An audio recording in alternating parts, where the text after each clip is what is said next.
All right, with this video, I would like to get a little bit of feedback from the audience. My theory here is that the Mandela effect is also significantly messing with old Bibles, like the old Tyndale Bible, Wycliffe Bible, older versions of the King James, and just look at this. Look at this title.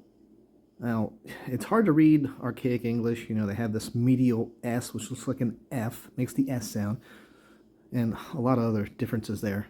But once you get used to that, you can kind of read it. But my theory is Old English is also just the entire language is kind of being messed with. Spelling is terrible. It's hard to figure out words because they spelled on a whim, like however they felt in the moment. They would just decide to spell words phonetically, however they felt. Anyway, look at this title: the first book of Moses. Moses is split. They split the word Moses between two lines of text. Why would they do that? I mean, you're going to all this trouble to put this into a printing press, and then you're going to do something like that? And look at this cartoonishly large I in the beginning. It's so big that the column of text here, 7 words are split because this gigantic I has shifted the text so far to the right. And there are a number of examples of this kind of strangeness in the formatting of these old manuscripts.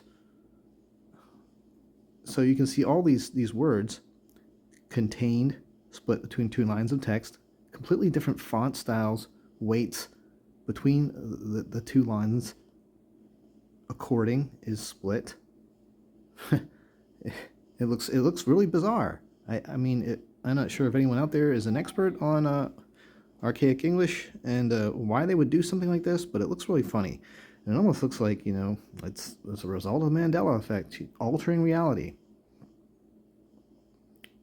One of these examples, the Gospel of St. Matthew. Hey, boss, we don't have enough room on this line here to put the whole word Matthew. Just, split it in half and put the next one down the next line. Really?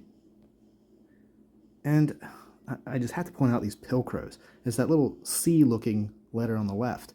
And from what I understand, they're only used to designate new paragraphs. Why are there so many in the titles? Why do you need a pilcrow for the title of a book in the Bible? The Gospel of St. Luke. S. Luke. Why not write out the word saint? This looks so weird. And I think this is the Tyndale Bible here.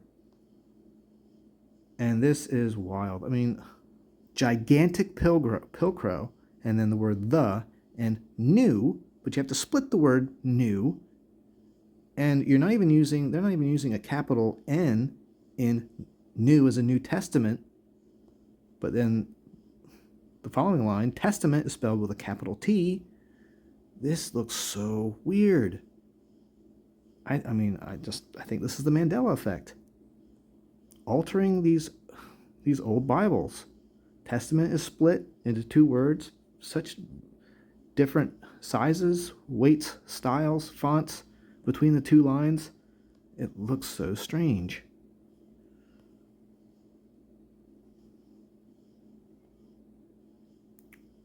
The Gospel of Jesus Christ, according to Matthew. Once again, according is split. Why not just place the entire word according on the next line? It would look so much better. And these stylized T's, sometimes they seem to have them, sometimes they don't. Now, I'm sure some expert would, have reasons for all this and explain it away like, oh, that's just the way they did things back then. But I think it looks so weird. And then, of course, when you get into the reading some of the actual old verses, that's when it gets really strange. Okay, this is John chapter 1. Verse 2, same was in the beginning with God. All things were made by it, and without it was made nothing that was made. In it was life, and the life was the light of men. It, they're referring to God as it. The pronoun is him with a capital H, which most Bibles now do not capitalize pronouns, And the even older Bibles, like the Tyndale, are now switching God out to be an it. This is weird. Once again, more word splits. Scripture. So, yeah. What do you think about this? To me, this is really strange. Really, really strange.